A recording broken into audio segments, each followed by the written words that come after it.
The essential things in the history begin always with small, more convinced communities. The church begins with the 12 apostles, and even the Church of St. Paul, diffused in the Mediterranean, are little communities, but these communities had in itself the future of the world, because they had the truth and the force of conviction. So I think also today it should be an error, would be an error to think now in 10 years with the new springtime all people will be Catholics. This is not our future, not our expectation.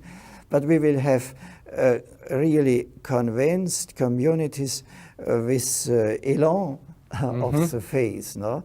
And this is springtime. If new life in very convinced persons with the joy of the faith. But smaller numbers. Smaller numbers, I think, but from these small numbers we will have a radiation of joy in the world, and so also an attraction. As it was in the old church, even when Constantine make public religion Christians, there are a small percentage of this time, but it was clear this is the future.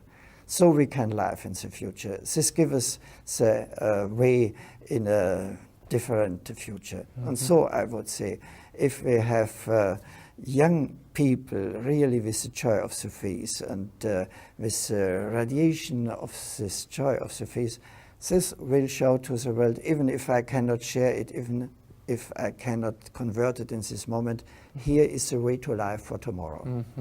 Do you see the various movements in the church as part of that ongoing conversion? And is there a danger there that we get into this competitive factionalism, if you will, in the church, that we all have to be a part of if we're going to be a serious Catholic? Yes, from the one hand, I am really a friend of the movements, Comunione, Liberazione, Focolare, and so on, charismatic renovation.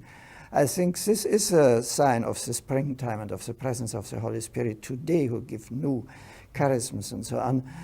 This is for me really a great hope that not with organization from the authorities, but really with the force of the Holy Spirit present in the people.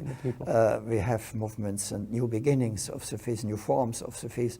From the other hand, it is important that these movements are not closed in herself and absolutized, but have to understand, even if I am convinced this is the way, I have to accept we are one way and not the way, and we have to be open for the others in communion with the others, and essentially we have to be really present and even obedient to the common church, the church of the bishops and the popes, only with this openness to not be absolutized with his own ideas and to be in service of the common church, of the universal church, can be really a way for tomorrow.